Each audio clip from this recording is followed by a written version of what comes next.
السلام عليكم.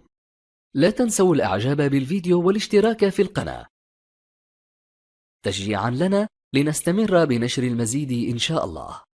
ضمن مسابقة فريدة من نوعها لاختيار أنظف قرية بمدينة القبائل الكبرى تيزي وزو بالجزائر، ارتكت قرية بو مسعود لقب أنظف قرية لهذه السنة لتوفرها على شروط النظافة بكل أشكالها. وتعد هذه المسابقة الشكلية مجرد تقليد لخلق روح المنافسة الجميلة بين القرى بهدف نشر ثقافة المحافظة على المحيط، والذي يعد في الأساس قانونا بيدخل في النظام الداخلي لكل قرية. تفاصيل أكثر معنا في هذا التقرير.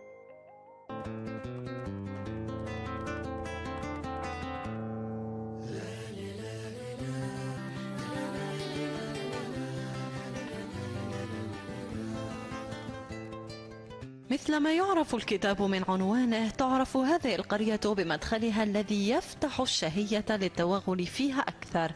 أنسوفيسوان هي الكلمة الأمازيغية التي يرحب بها سكان قرية بو مسعود بأعالي منطقة القبائل الكبرى بالزوار الذين تشتهي أعينهم رؤية الوجه الطبيعي للمناطق الربانية الساحرة التي تفنن قاطنوها في المحافظة عليها وإظهارها في أبهى حلة.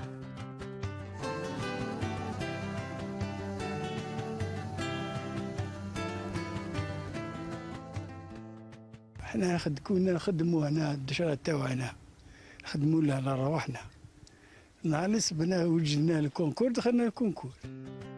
في جو يتميز بالتضامن وتقاسم الأدوار والمهام، يحرص سكان بو مسعود على تنظيف القرية يوميا، وللجداريات التي تلونت بلوحات شخصيات تاريخية وموسيقية نصيب من هذه المهمة التي يظهر جليا للعيان أنه لم تستثنى فيها حتى أصغر التفاصيل.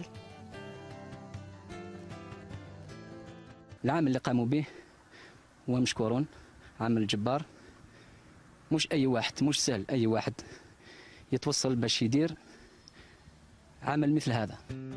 النظافة هنا واجب مقدس تجند له كل سكان القرية على مختلف أعمارهم، فبعيدا عن المسابقة التي رشحت هذه القرية كأنظف واحدة في بلاد القبائل هذه السنة، تدخل المحافظة على البيئة ضمن القانون الداخلي للقرية على ضوء ما ورثوه عن الآباء والأجداد. نحن كلنا أطفالا ونساء وشيوخا نحرص على نظافة قريتنا، وهذا واجب وعادة متجذرة منذ زمن طويل. كاين 3 حوايج اللي وصلونا باش نجحنا في هذه المهمة، كاين الاحترام، كاين العمل، وكاين الإرادة. ودعنا هذه الطبيعة الجميلة والساحرة وسكانها الذين أعطوا مثالا رائعا للتفاهم والتعاون والنظافة، فما أجمل أن تلتقي كل هذه الصفات في زمن ومكان واحد. جمال رباني تتميز به منطقة القبائل الكبرى أضفى عليها سكانها ديكورا خاصا وفريدا كجهد محمود لترسيخ ثقافة النظافة في المجتمع القبائلي. أمينة مدود، قناة الغد، الجزائر.